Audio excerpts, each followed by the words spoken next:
मी doctor प्रभंजन चव्हाण, रयत शिक्षण संस्थेचे महाराजा जिवाजीराव शिंदे महाविद्यालय श्रीगोंदा मराठी विभाग या अंतर्गत आपणा सर्वांचे मी स्वागत करतो आहे. आज आपण द्वितीय वर्ष कला मराठी विशेषतर अभ्यासक्रम पत्रिका क्रमांक 2 CBCS पॅटर्ननुसार अर्थात निवड आधारित श्रेयांक पद्धत या अंतर्गत साहित्य विचार या शीर्षकाखाली असणाऱ्या या अभ्यासपत्रिकेतील पहिल्या सत्रातील घटक क्रमांक 1 मध्ये साहित्याचे स्वरूप आणि प्रयोजन या शीर्षकाखाली आज आपण साहित्याचे स्वरूप याविषयी माहिती घेणार आहोत. साहित्याचे स्वरूप बघत असताना कला शाखेतील आणि मराठी विषय म्हणजे विशेष स्तरावर मराठी विषय घेऊन अभ्यास करणारा जो काही विद्यार्थी आहे त्याला अपेक्षित असणारं साहित्य नेमकं कोणतं, त्याचं नेमकं स्वरूप काय आहे, हे आपल्याला साहित्याचे स्वरूप या घटकाच्या अंतर्गत या मुद्द्याच्या अंतर्गत आज आपल्याला पाहायचं आहे. साहित्याच्या स्वरूपाचा अर्थ असा आहे की जेव्हा आपण एखादी वस्तू पाहतो ती वस्तू कशी आहे, तिचे नेमके वैशिष्ट्य काय आहे, तिचं स्वरूप काय आहे, याचा जसा आपण विचार करतो तसाच विचार आपल्याला ज्या साहित्याचा आपल्याला अभ्यास करावयाचा आहे त्या साहित्याच्या अनुषंगानेही तसा विचार आपल्याला करावा लागतो. साधारणतः साहित्याचे स्वरूप हे पाहत असताना साहित्याची जी काही संकल्पना आहे ती संकल्पना सुरुवातीला आपल्याला समजून घ्यावं लागेल. त्यामध्ये मराठीतील साहित्य, वाङ्मय किंवा इंग्रजीतील लिटरेचर या संज्ञा अनेकदा साहित्य या शब्दासाठी वापरल्या जातात. या संज्ञांपैकी वाङ्मय या शब्दाचा जो काही अर्थ दिलेला आहे किंवा जी काही व्याख्या केलेली आहे ती व्याख्या अशी आहे: वाणीने युक्त असणारा कोणताही व्यवहार म्हणजे वाङ्मय होय.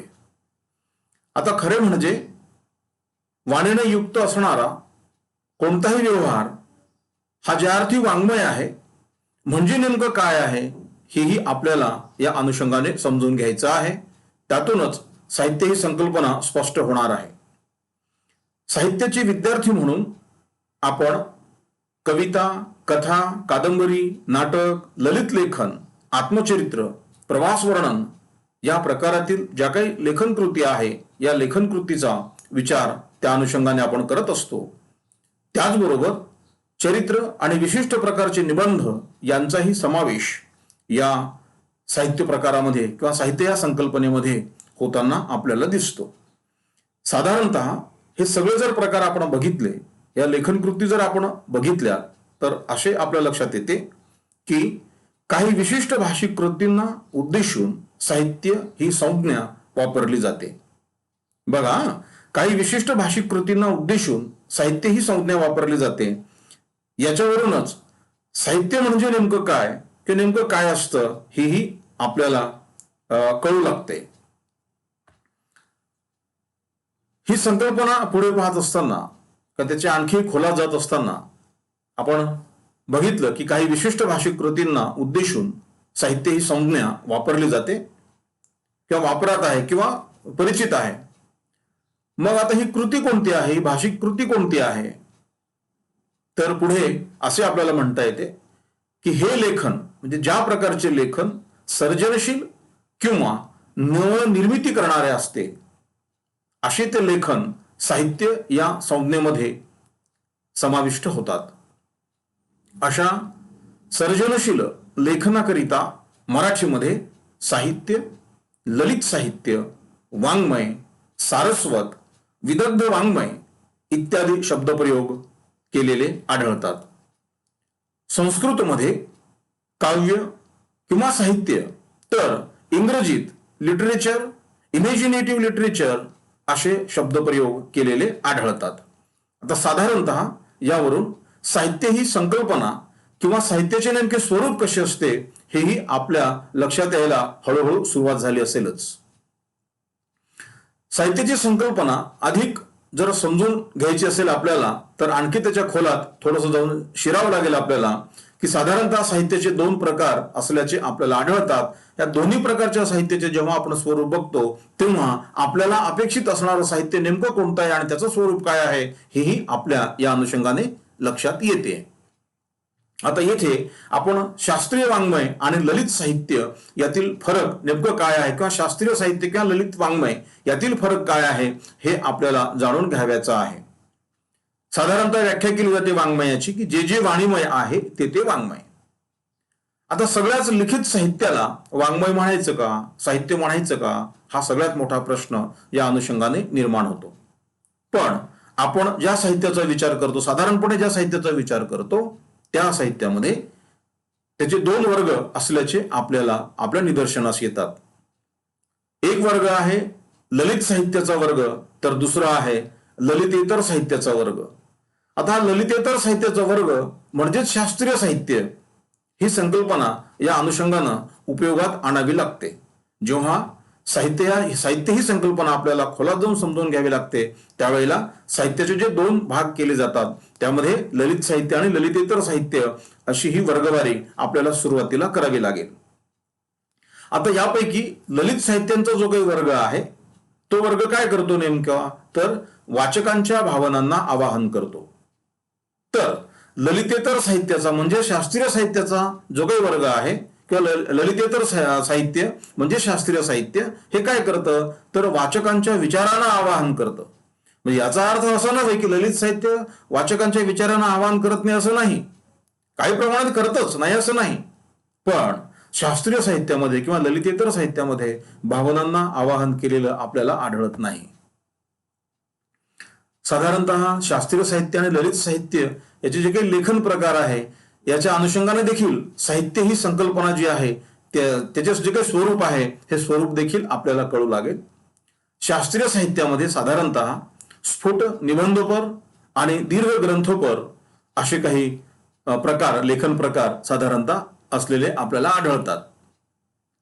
पण ललित साहित्यामध्ये मात्र काव्य, कथा, कादंबरी, ललित गद्य, नाटक असे अनेक प्रकार असल्याचे आपल्याला आढळतात. म्हणजे इथे आपल्या एक गोष्ट निदर्शनास येते, लेखन प्रकार म्हणून शास्त्रीय साहित्यामध्ये फक्त स्फुट निबंधपर आणि दीर्घ ग्रंथोपर हे दोनच प्रकार साधारणतः तिथे आढळतात, तर ललित साहित्यामध्ये मात्र अनेक प्रकार असल्याचे जाणवतात. इथूनच शास्त्रीय साहित्यापेक्षा ललित साहित्य हे वेगळे कसे आहे हेही आपल्या निदर्शनास येते. त्याचबरोबर भावनात्मक घटक आणि लालित्य, सौंदर्य हे सगळे ललित साहित्यामध्ये आपल्याला असलेले आढळतात. कारण ललित साहित्य सगळे भावनात्मक घटक असतात, त्याच्यात लालित्य असते. लालित्याचा अर्थ सौंदर्य, हे सौंदर्याने परिपूर्ण असलेले असे ते साहित्य हे ललित साहित्य. साधारणतः भरतमुनी या मीमांसकांनी दृश्य काव्य आणि श्रव्य काव्य असे दोन प्रकार सांगितलेले आहेत. दृश्य काव्य ही संकल्पना नाटक या साहित्य प्रकाराशी निगडीत असल्याचे आपल्या निदर्शनास येते, तर श्रव्य काव्य हे नाट्येतर ललित साहित्य या वर्गवारीशी किंवा या वर्गीकरणाशी ते संबंधित असल्याचा तो शब्द आपल्याला दिसतो, श्रव्य काव्य. राजशेखर यांनी वस्तू निबंधन आणि प्रतिभास निबंधन अशा दोन संकल्पना त्यांनी वापरलेल्या आहेत. म्हणजे साधारणतः ललित साहित्य आणि ललितेतर साहित्य याची शहानिशा करताना किंवा याची तुलना करताना नेमक्या पद्धतीने राजशेखर यांनी ज्या दोन गोष्टी सांगितलेल्या आहेत, दोन प्रकार सांगितलेले आहेत, वस्तू निबंधन आणि प्रतिभास निबंधन, याच्या अनुषंगाने आपल्याला आपले साहित्याचे स्वरूप किंवा साहित्य ही जी संकल्पना आहे ही संकल्पना अधिकाधिक साधारणतः आपल्याला समजेल. आता वस्तू निबंधन याचा अर्थ असा आहे, मुख्यतः ती वस्तू किंवा विषयाचे जसेच्या तसे वर्णन करणे. म्हणजे शास्त्रीय साहित्यामध्ये काय होतं की जो काही विषय असेल, जी काही वस्तू असेल त्या वस्तूची किंवा त्या विषयाचे जसेच्या तसे वर्णन केले जाते. तर प्रतिभास निबंधन या प्रकारामध्ये काव्यार्थ व्यक्त केला जातो. त्याचबरोबर ती जी एखादी वस्तू असेल, तो जो काही एखादा विषय असेल किंवा अनुभव असेल, थोडक्यात असं म्हणायचं आपल्याला, तर त्या वस्तूवर केलेले संस्कार अतिशय महत्वाचे या ठिकाणी ठरतात. कारण त्या वस्तूचं आहे तसं वर्णन इथं येत नाही, तर त्या वस्तूवर संस्कार करून ती वस्तू मांडण्याचा प्रयत्न केला जातो आणि त्यातूनच चमत्कृतीपूर्ण त्याची प्रतीती आपल्याला येत असते आणि तो सगळा व्यवहार जो असतो प्रतिभास व्यवहार असतो. म्हणजे ललित साहित्यामध्ये कवी प्रतिभेला, साहित्यिकाच्या प्रतिभेला हा फार मोठा वाव असतो. कारण त्या प्रतिभेचाच विलास आपल्याला या प्रतिभास निबंधन या प्रकारामध्ये आपल्याला असल्याचे किंवा आपल्याला तो येतो. याचाच अर्थ असा आहे की ललित साहित्य म्हणजेच प्रतिभास निबंधन हे जे राजशेखराने सांगितलेला प्रकार आहे त्या प्रकाराशीच ते संबंधित आहे. त्याचबरोबर पाश्चात्य साहित्य मीमांसकांनी देखील ललित साहित्य आणि ललितेतर साहित्य अर्थात शास्त्रीय साहित्य याच्यामध्ये भेद केलेला आहे. तर ललित साहित्य याच्यामध्ये भावनात्मक घटक हे असतात, तर ललितेतर साहित्यामध्ये म्हणजे शास्त्रीय साहित्यामध्ये वैचारिक घटक प्रामुख्याने आपल्याला आढळतात. म्हणजेच ललित साहित्य हे भावनेला आवाहन करतं, तर ललितेतर साहित्य अर्थात शास्त्रीय साहित्य हे वैचारिक घटक असल्यामुळे, त्याच्यामध्ये वैचारिक घटक असल्यामुळे ते विचारांना आवाहन करताना आपल्याला दिसते आहे. प्राध्यापक वाल कुलकर्णी या अभ्यासकांनी काही विचार या अनुषंगाने मांडलेले आहेत. त्या विचारातूनच ललित साहित्य आणि ललितेतर साहित्य ह्या ज्या दोन संकल्पना आहेत, या दोन संकल्पनांचाही परिचय आपल्याला त्यांच्या मांडणीतून होताना आपल्याला दिसतो. आता इथे ललित साहित्य हे व्यक्तिनिष्ठ, भावप्रेरित, कल्पना प्रतिभा निर्मित, सौंदर्य सिद्धीच्या नियमांचे अनुसरण करणारे, वैशिष्ट्यपूर्ण सुसंघटन असणारे, ज्याच्या आशयाची नेमकी अटकळ बांधता येत नाही असे हे या प्रकारचे साहित्य असते, म्हणजे ललित साहित्य. ललित साहित्यामध्ये साधारणतः व्यक्तिनिष्ठता असते, भावप्रेरणा असते, कल्पना आणि प्रतिभा निर्मित हे या प्रकारचं ते साहित्य असतं. त्याचबरोबर सौंदर्य निर्मिती जे काही नियम असतील ह्या सगळ्या नियमाचं ते अनुसरण करतं. त्याचबरोबर त्या संपूर्ण घटकाचं, त्या संपूर्ण नियमाचं एक वैशिष्ट्यपूर्ण सुसंघटनही असतं. आणि त्याचबरोबर ज्याचा एकच एक आशय निघू शकत नाही किंवा ज्याच्या आशयाची नेमकी अटकळ बांधता येत नाही अशा प्रकारचे जे काही साहित्य आहे ते ललित साहित्य. अशी ललित साहित्याची व्याख्या साधारणतः वाल कुलकर्णी या अभ्यासकांनी केलेली आहे. तर त्यांनीच ललितेतर साहित्य म्हणजे नेमकं कोणतं साहित्य हेही सांगताना त्यांनी असे म्हटले आहे की वस्तुनिष्ठ, बुद्धिप्रेरित, तर्क अनुमानादीवर भर देणारे, तर्काधिष्ठित संघटन असणारे, आविष्काराबाबत एक ठराविक साचा असणारे, ज्याची अटकळ बांधता येईल अशी आशयरूपी सिद्धांताची अवस्थांतरे असणारे असं हे साहित्य प्रकार आहे, म्हणजे शास्त्रीय साहित्य. म्हणजे इथेही आपल्या एक गोष्ट लक्षात येते की ललित साहित्य आणि शास्त्रीय साहित्य याचा भेद बघत असताना प्राध्यापक वाल कुलकर्णी जे काही सांगितलेलं आहे त्याच्यातूनही आपल्याला शास्त्रीय साहित्याचं वेगळेपण लक्षात आलं की आपोआपच ललित साहित्य म्हणजे काय ही संकल्पनाही आपल्या लक्षात येते. तर इथे शास्त्रीय साहित्यामध्ये जे आहे ते म्हणजे वस्तुनिष्ठते असते, बुद्धी प्रेरित आहे, बुद्धीच्या पातळीवरचं ते निर्माण केलेलं असतं. त्याचबरोबर तर्क आणि अनुमानावर ते भर देणारं असतं, तर्कावर आधारलेलं असतं, तर्काधिष्ठित असतं, तर्काधिष्ठित संघटन त्याच्यामध्ये असतं. त्याचबरोबर त्याच्या आविष्काराबाबत एक ठराविक साचा असतो, एका विशिष्ट ठराविक साच्यामध्ये त्याचा आविष्कार होतो, त्याची मांडणी होते. आणि त्याचबरोबर ज्याची अटकळ बांधता येते हे अशा प्रकारचं हे साहित्य आहे असं म्हणता येतं.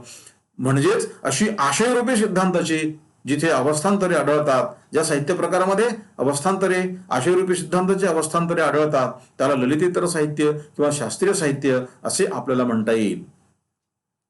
आता इथे आणखी हा भेद वेगळ्या पद्धतीने आणखी जर समजून आपण घेतला तर ललित साहित्य किंवा साहित्य ही संकल्पना आपल्या निदर्शनास येईलच, आपल्याला अधिकाधिक समजेल. तर ललित साहित्यात किंवा ज्या साहित्याचा आपण विचार करतो त्या साहित्यामध्ये लेखकाचा आत्माविष्कार झालेला असतो. म्हणजेच ते लेखक सापेक्ष असतं, विषय सापेक्ष असतं, म्हणून त्याचं वैशिष्ट्य आहे लेखक सापेक्षता किंवा विषय सापेक्षता, हे त्याचं वैशिष्ट्य आहे ललित साहित्याचं. तर शास्त्रीय साहित्य फक्त विषय सापेक्ष असतं, ते लेखक सापेक्ष किंवा त्याच्यामध्ये लेखकाचा आत्माविष्कार वगैरे नसतो, तर ते फक्त विषय सापेक्ष असतं. एखाद्या विषयाची त्याच्यामध्ये मांडणी असते, जसा जो विषय असेल तशीच त्याची मांडणी असते. एवढंच काय, पण या शास्त्रीय साहित्याच्या संदर्भात विचार करताना असं आपल्याला दिसते की त्याची अभिव्यक्ती बदलली तर त्याचा आशय बदलत नाही.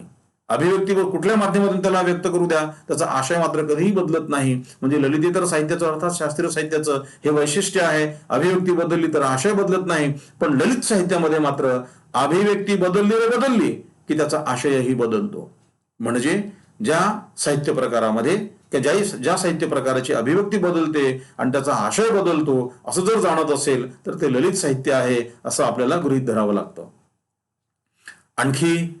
याचा एक भेद, दोघांमध्ये असणारा जो काही भेद आहे आणखी आपल्याला समजून घेता येईल. ललितेतर साहित्य अर्थात शास्त्रीय साहित्य हे ज्ञानात्मक अनुभव देणारं किंवा सत्याचाच आविष्कार याच्या आधारे केलेली तर्कशुद्ध अशी ती मांडणी हे या लेखनाचं स्वरूप असतं. म्हणून ललितेतर साहित्य अर्थात शास्त्रीय साहित्य हे जे लेखन आहे ते यांत्रिक आणि एकेरी असते. तर ललित साहित्य ही जी निर्मिती आहे, ही निर्मिती म्हणजे नेमकी काय असते तर एका व्यक्तिमनाला म्हणजे त्या साहित्यिकाला भावलेल्या कलात्मक सत्याचा आविष्कार होतो. म्हणजे शास्त्रीय साहित्यामध्ये ज्ञानात्मक अनुभव किंवा सत्याचा आविष्कार असतो, तर ललित साहित्यामध्ये मात्र कलात्मक सत्याचा आविष्कार असतो. सत्यच असतं इथे, पण इथे वर ज्ञानात्मक म्हणजे शास्त्रीयमध्ये ज्ञानात्मक असतं, तर ललित साहित्यामध्ये मात्र कलात्मक सत्याचा आविष्कार असतो. त्यामुळे कलात्मक तर्कालाच ललित साहित्यामध्ये फार मोठ्या प्रमाणामध्ये वाव असतो असं आपल्याला दिसते. साधारणतः कला किंवा साहित्याच्या संदर्भामध्ये प्लेटो या विचारवंताने काही विचार मांडलेले आहेत. त्यांच्या मते कला ही निसर्गाची प्रतिकृती असते. कला ही निसर्गाची प्रतिकृती असते आणि साहित्य ही प्रतिकृतीची प्रतिकृती आहे. म्हणून केवळ कल्पनाकलित भावनापुरित असे साहित्यकृतीचे स्वरूप असते. त्यामुळे आस्वादक अधिकाधिक हळवा, भावनाप्रधान व परिणामी दुबळा होत जातो. कल्पनेच्या प्रभावामुळे ललित साहित्य हे आस्वादकाला शास्त्रीय व ऐतिहासिक सत्यापासून दूर ठेवते असे त्याचे म्हणणे आहे. म्हणजेच जी काही साहित्यकृती आहे ही साहित्यकृती म्हणजे प्रतिकृतीची प्रतिकृती आहे. म्हणजे निसर्गाच्या जी काही प्रतिकृती आहे त्या प्रतिकृतीची प्रतिकृती आहे. आणि म्हणून या साहित्यकृतीमुळे जो आस्वादक आहे, जो वाचक आहे, तो हळवा होत जातो, तो भावनाप्रधान होत जातो, तो दुबळा होत जातो. आणि कल्पनेच्या प्रभावामुळे जो आस्वादक आहे, जो वाचक आहे, तो शास्त्रीय सत्य किंवा ऐतिहासिक सत्यापासून दूर जातो असं प्लेटोंचं म्हणणं आहे. म्हणूनच काव्याचा प्रभाव असणारी व्यक्ती आदर्श किंवा योग्य नागरिक बनू शकत नाही. त्यामुळेच त्यांनी आपल्या आदर्श राज्यातून कवींची हकालपट्टी केलेली होती. आता खरं म्हणजे कवीमुळे आदर्श राज्याची जी काही संकल्पना, प्लेटोची जी काही संकल्पना आहे, या संकल्पनेला कुठेतरी खीळ बसते आहे किंवा ती संकल्पना मोडीत निघते आहे. म्हणून प्लेटोने आपल्या आदर्श राज्य ह्या संकल्पनेतून मात्र कवीला हद्दपार केलेले होते असे आपल्याला दिसते.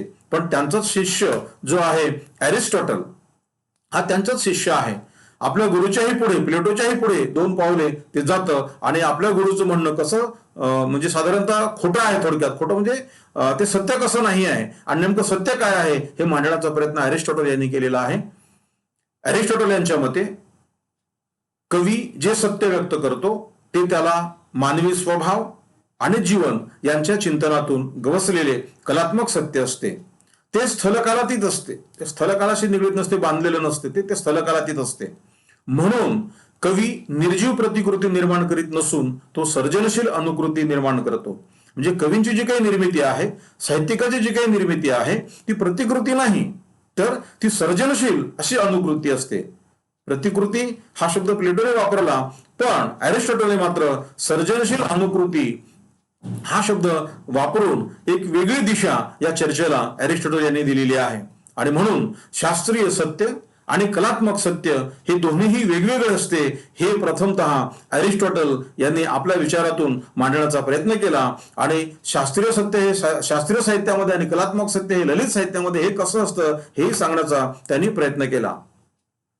साधारणतः हे सांगत असतानाच पुढे असे ते सांगतात की शास्त्रीय सत्य हे परिवर्तनीय असते, त्याच्यामध्ये बदल संभवतो. आज जे संशोधन आपण केलेलं आहे किंवा जे सत्य आज मांडलेलं आहे त्याच्यापेक्षा आणखी वेगळं सत्य जर उद्या कोणी मांडत असेल तर आजचं सत्य हे कालबाह्य ठरू शकतं. म्हणजेच कालचे शास्त्रीय सत्य आज अपूर्ण किंवा असत्यही ठरू शकतात. पण कलात्मक सत्य हे असं सत्य आहे की जे चिरंतन टिकणार असतं, कारण ते मानवी जीवनाबद्दल मांडलेले असते. कुठल्याही वस्तूविषयी कुठल्याही गोष्टीविषयी ते मांडलेलं नसते, तर मानवी जीवनाबद्दल ते मांडलेलं असते. त्यामुळे हे कलात्मक सत्य हे चिरंतन असतात, चिरकाल टिकणारे, प्रदीर्घ काळ टिकणारे, अर्थात अक्षर ज्याला म्हणूया आपण, अशा पद्धतीचं हे कलात्मक सत्य असतं. हे असे सत्य माणसाला दुर्बल न बनवता सामर्थ्याची प्रेरणा देते. म्हणजे या अशा सत्याच्या अनुभवामुळे, हे सत्य जाणून घेतल्यामुळे माणूस दुबळा होत नाही, तर उलट या सत्यामुळे तो अधिकाधिक सामर्थ्यवान बनण्याची प्रेरणा त्याला अशा प्रकारचं साहित्य हे देत असतं, ज्याच्यामध्ये कलात्मक सत्य असतं. त्याचबरोबर शास्त्रीय साहित्यात सत्याला महत्व असतं, तर ललित साहित्यात सत्याभासाला महत्व असतं.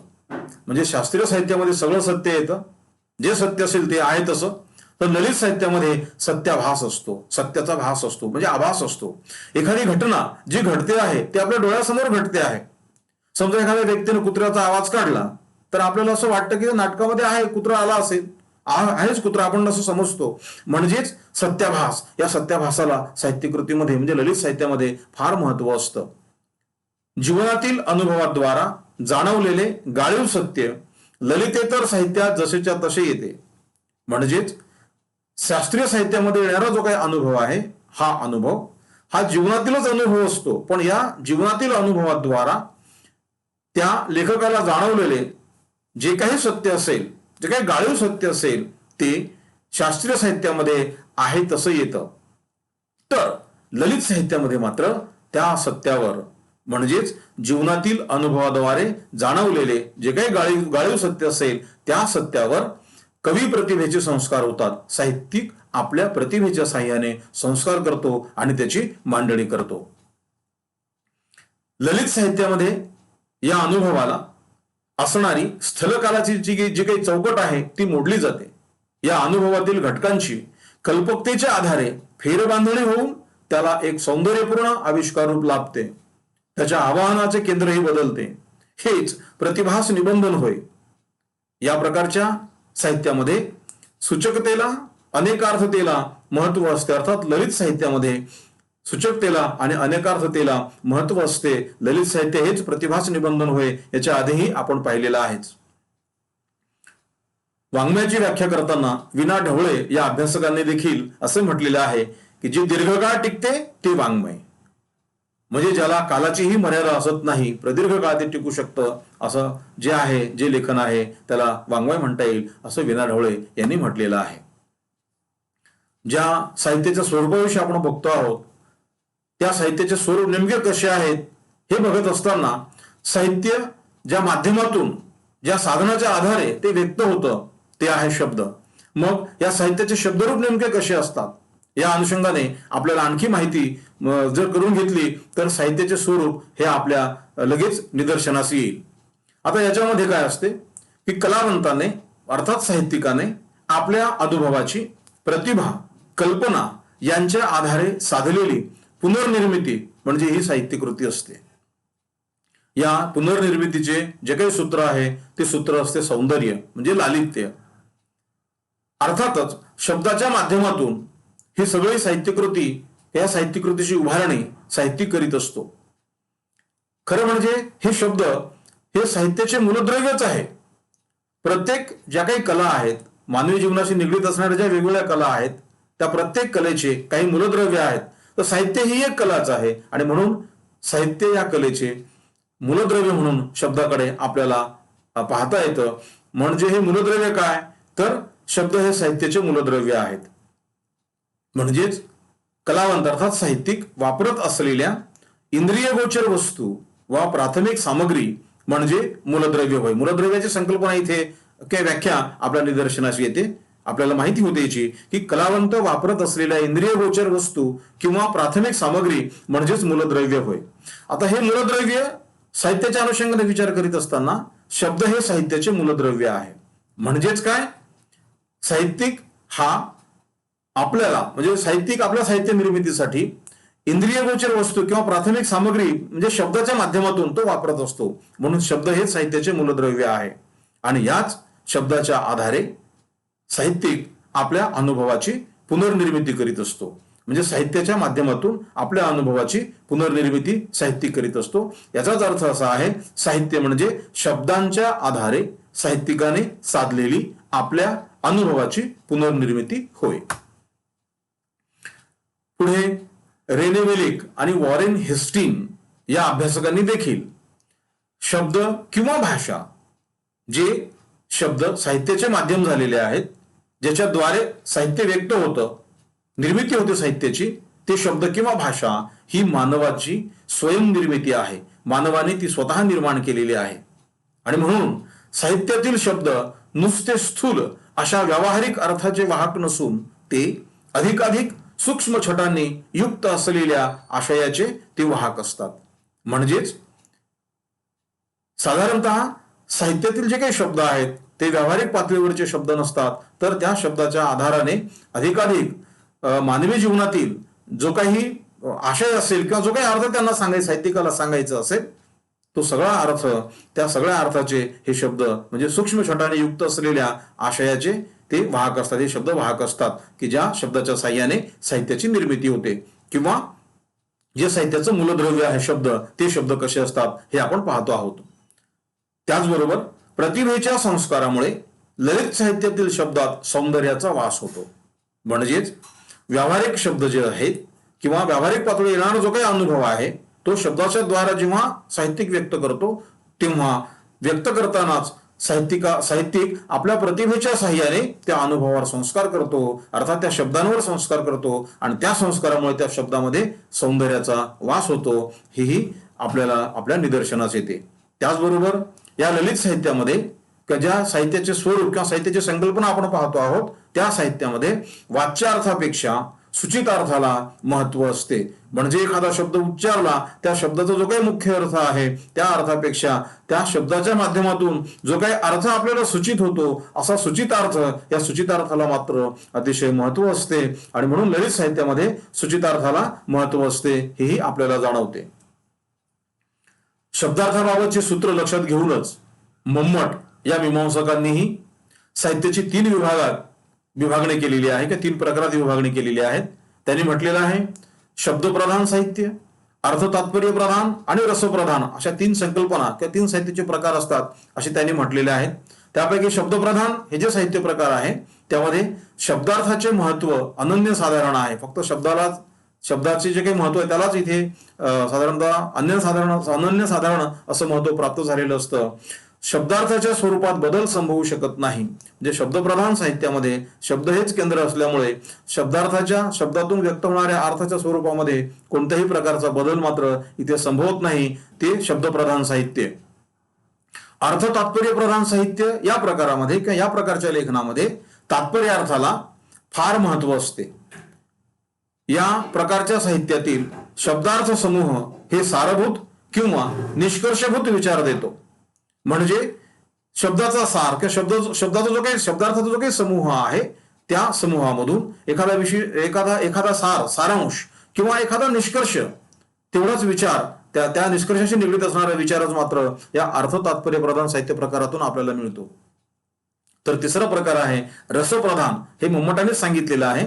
तर या प्रकारच्या लेखनात शब्द आणि त्याचा अर्थ गौण असून त्यांच्याद्वारा सूचित केली जाणारी तिसरी वस्तू रस अतिशय महत्वाची असते. रसप्रधान साहित्यामध्ये रसाला महत्व दिलेलं असतं. रसवस्तू कवी व्यापारामुळे शब्दार्थाच्या ठिकाणी निर्माण होते. म्हणजेच साहित्यिकांनी आपल्या प्रतिभेच्या बळावर ज्या साहित्यकृतीची निर्मिती केलेली आहे, ज्या शब्दार्थाच्या माध्यमातून मांडणी केलेली आहे, त्या शब्दार्थाच्या ठिकाणी ही जी रसवस्तू आहे, ही रसवस्तू त्या शब्दार्थाच्या ठिकाणी निर्माण होते असे मम्मटांनी म्हटलेले आहे. त्याला रसप्रधान साहित्य असे म्हटले आहे. साहित्य या संकल्पनेची किंवा साहित्याचे स्वरूप बघत असताना साहित्य ही संकल्पना ही आपण समजून घेतली पाहिजे की त्याची व्याख्या नेमकी कशी केली जाते. आता ह्या ज्या सगळ्या आपल्याकडे आढळणाऱ्या ज्या काही व्याख्या आहेत त्या व्याख्या काव्य या साहित्य प्रकाराशी निगडीत असलेल्या आहेत. पूर्वी या साहित्याला काव्य ही संकल्पना देखील प्राप्त झालेली होती आणि म्हणूनच त्याच अनुषंगानं साहित्याची चर्चा भारतीयांमध्ये आणि पाश्चात्यांमध्ये केलेली आहे. त्यापैकी काही विचार इथे आपण पाहतो आहोत. त्याच्या व्याख्या म्हणजे साहित्याच्याच व्याख्या थोडक्यात आपण इथे पाहतो आहोत. त्याच्यामध्ये भामह या मीमांसकांनी असं म्हटलेलं आहे, शब्द आणि अर्थ यांचे सहितत्व म्हणजेच साहित्य. म्हणजे साहित्यामध्ये एक गोष्ट आहे की शब्द आणि त्याचा अर्थ, त्यातून व्यक्त होणारा जो काही अर्थ आहे यांच्यामध्ये असणारा जो काही सहसंबंध आहे हे साहित्यामध्ये असलेलं आपल्याला आढळतं. दंडी या मीमांसकांनीही इष्ट अर्थाने युक्त असलेली पदावली हे काव्याचं शरीर असतं असंही त्यांनी म्हटलेलं आहे. तर वामन या मीमांसकांनी रीती म्हणजे विशिष्ट गुणांनी युक्त अशी पदावली, म्हणजे पदावली शब्दसमूह, शब्दाच्या माध्यमातून व्यक्त होणारा जे जे काय आहे ते, म्हणजेच विशिष्ट गुणांनी ते युक्त असलेली अशी पदावली असायला हवी. किंवा दंडीने जसं म्हटलेलं आहे की पदावली कशी असावी, तर इष्ट अर्थाने युक्त असलेली अशी पदावली म्हणजे त्या साहित्यामध्ये ती असते. कुंतक या मीमांसकांनीही साहित्याची व्याख्या करण्याचा प्रयत्न केलेला आहे. त्यांच्या मते सहृदय रसिकांना आल्हाददायक असा कवींच्या विदग्ध अथवा वक्रोक्तीपूर्ण पदबंधामध्ये योजिलेले शब्दार्थ म्हणजेच काव्य किंवा साहित्य अशी त्यांनी साहित्याची व्याख्या केलेली आहे. तर रुद्रट या मीमांसकांनीही खरोखर शब्द आणि अर्थ म्हणजेच काव्य, काव्य म्हणजे काय हेच त्याने सांगितलेलं आहे. याचाच अर्थ साहित्य म्हणजे हे त्याने सांगितलेलं आहे. खरोखर म्हणजे सत्य, त्यातून ज्या माध्यमातून ते व्यक्त होतात ते शब्द आणि त्या शब्दाच्या साह्यानं व्यक्त होणारा अर्थ हेच काव्य आहे असं रुद्रट म्हणताना आपल्याला दिसतो. आणखी मुम्मटाने काही व्याख्या या साहित्याची केलेली आहे. दोषरहित गुणयुक्त क्वचित स्फुट अलंकाररहित शब्दार्थ म्हणजे साहित्य किंवा काव्य असे त्यांनी म्हटलेलं आहे. तर जगन्नाथ या मीमांसकांनीही रमणीय अर्थाचे प्रतिपादन करणारे शब्दार्थ अशी साहित्याची व्याख्या त्यांनी केलेली आहे. म्हणजे रमणीय अर्थ व्यक्त करणारे शब्द, त्या शब्दाचे अर्थ हे साहित्यामध्ये असते हे आपल्या लक्षात येतं. कोलरीज या विचारवंतांनीही साहित्याची व्याख्या केलेली आहे. The best word in the best order असं त्यांनी म्हटलेलं आहे. तर मराठीत असं म्हणता येईल आपल्याला की उत्तम क्रमात योजलेले उत्तम शब्द म्हणजे साहित्य. कवितेच्या अनुषंगानं ही चर्चा आहे खरं म्हणजे, पण साहित्य या संकल्पनेला ही सगळी चर्चा किंवा ह्या सगळ्या व्याख्या लागू पडतात. हॅझलिट याही विचारवंतांनी the language of the imagination and the passions असं म्हटलेलं आहे. म्हणजेच कल्पना आणि भावनोत्कटता यांची भाषा म्हणजे साहित्य असं म्हटलेलं आहे. तर एडगर एलन पो यांनी देखील सौंदर्याची माफ करा कवितेची, काव्याची किंवा साहित्याची व्याख्या केलेली आहे. The rhythmic creation of beauty याचाच अर्थ असा आहे मराठीमध्ये की सौंदर्याची शब्दाद्वारे होणारी लयबद्ध किंवा झालेली लयबद्ध अशी निर्मिती म्हणजे साहित्य किंवा काव्य होय. साधारणतः या चर्चेवरून आपल्याला काही निष्कर्ष काढावे लागतात. त्या निष्कर्षातून साहित्य नेमकं काय आहे, साहित्याचे नेमके स्वरूप काय आहे हेही आपल्या निदर्शनास येईल. म्हणून साहित्य या संकल्पनेचा विचार करीत असताना आपल्याला आतापर्यंत जी काही चर्चा झालेली आहे त्या चर्चेचा सारांश असा आहे की साहित्य हे म्हणजे ज्या साहित्याचा एक विद्यार्थी म्हणून आपण विचार करतो आहोत त्या साहित्याचा विचार आपल्याला कसा करावा त्याचा जो काही सारांश आहे तो सारांश पुढील प्रमाणे आहे. साहित्य म्हणजे मराठीतील साहित्य किंवा वाङ्मय किंवा इंग्रजीतील लिटरेचर या ज्या काही संज्ञा अनेकदा वापरल्या जातात ह्या साहित्य या संकल्पनेशी निगडीत आहेत. साहित्य ज्याला म्हणतो आपण हे अशा प्रकारचं लेखन आहे की जे लेखन सर्जनशील किंवा नवनिर्मिती करणारे असं ते लेखन आहे. अशा सर्जनशील लेखनाकरता मराठीमध्ये साहित्य, ललित साहित्य, वाङ्मय, सारस्वत, विदग्ध वाङ्मय इत्यादी शब्दप्रयोग केले जातात. त्याचबरोबर हे जे साहित्य आहे हे साहित्य वाचकांच्या भावनांना आवाहन करतं.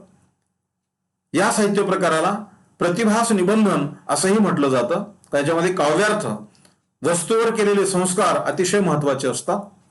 चमत्कृतपूर्ण प्रतीती आणि प्रतिभास यालाही इथे महत्व असते. त्याचबरोबर ललित साहित्य हे व्यक्तिनिष्ठ, भावप्रेरित, प्रतिभा निर्मित सौंदर्य सिद्धीच्या नियमाचे अनुसरण करणारे असे हे साहित्य आहे. ललित साहित्यामध्ये लेखकाचा किंवा साहित्य या संकल्पनेमध्ये ज्या साहित्याच्या संकल्पनेचा आपण विचार करतो ते ललित साहित्य, त्या ललित साहित्यात लेखकाचा आत्माविष्कार झालेला असतो. त्याचबरोबर ते लेखक सापेक्ष असतं, म्हणजे लेखक सापेक्षता, विषय सापेक्षता हे त्याचं वैशिष्ट्य असतं. या लेखनाची अभिव्यक्ती बदलली तर त्याचा आशय बदलतो. ही साहित्य निर्मिती म्हणजे एका व्यक्तिमनाला भावलेल्या कलात्मक सत्याचा आविष्कार असतो. त्यामुळे कलात्मक तर्कालाच इथे अतिशय वाव असतो. कलात्मक सत्य हे चिरंतन असते, कारण ते मानवी जीवनाबद्दल मांडलेले असते. असे सत्य माणसाला दुर्बल न बनवता सामर्थ्याची प्रेरणा देते. हे ललित साहित्याचं वैशिष्ट्यच आहे. ललित साहित्यात सत्यभासाला महत्व असते. जीवनातील अनुभवाद्वारा जाणवलेले गाळीव सत्यावर कवी प्रतिभेचे संस्कार होतात. हेही या अनुषंगानं अतिशय महत्वाचे आहेत, कारण त्या प्रत्येक अनुभवावर, जीवनातील अनुभवावर कवी प्रतिभा किंवा साहित्यिकाच्या प्रतिभेने हे संस्कार झालेले असतात. त्याचबरोबर या साहित्य प्रकारामध्ये अनुभवाला असणारी जी काही स्थलकालाची चौकट आहे, ही स्थलकालाची चौकट साधारणतः मोडली जाते. या साहित्य प्रकाराचे मूलद्रव्य म्हणून शब्द हेच पुढे येतात. अर्थात शब्द हेच या साहित्याचे मूलद्रव्य असतात. साहित्यिक या शब्दाच्या द्वारा अनुभवाची पुनर्निर्मिती करतो साहित्याच्या माध्यमाने. म्हणून साहित्यातील शब्द नुसते स्थूल अशा व्यावहारिक अर्थाचे वाहक नसतात, तर ते अधिकाधिक सूक्ष्म छटांनी युक्त असतात किंवा युक्त अशा आशयाचे ते वाहक असतात. आणि ते प्रतिभेच्या संस्कारामुळे या ललित साहित्यातील शब्दामध्ये सौंदर्याचा वास होतो. ललित साहित्यात वाच्यार्थापेक्षा सूचितार्थाला महत्व असते. त्याचबरोबर शब्द आणि अर्थ याचे सहितत्व म्हणजे साहित्य, हेही आपण पाहिलेलं आहे. कल्पना आणि भावनोत्कटता यांची भाषा म्हणजे साहित्य. सौंदर्याची शब्दाद्वारे होणारी लयबद्ध निर्मिती म्हणजेही साहित्य. साधारणतः साहित्य या सगळ्या विवेचनावरून साहित्याचे स्वरूप नेमके काय आहे हे आपल्या निदर्शनास आलेले आहेत. आपण ही सगळी चर्चा मन लावून ऐकली, काळजीपूर्वक ऐकली आणि साहित्याचे स्वरूप ही जी एक संकल्पना आहे ती संकल्पना समजून घेण्याचा प्रयत्न केला. त्याबद्दल मी आपले आभार मानतो. धन्यवाद.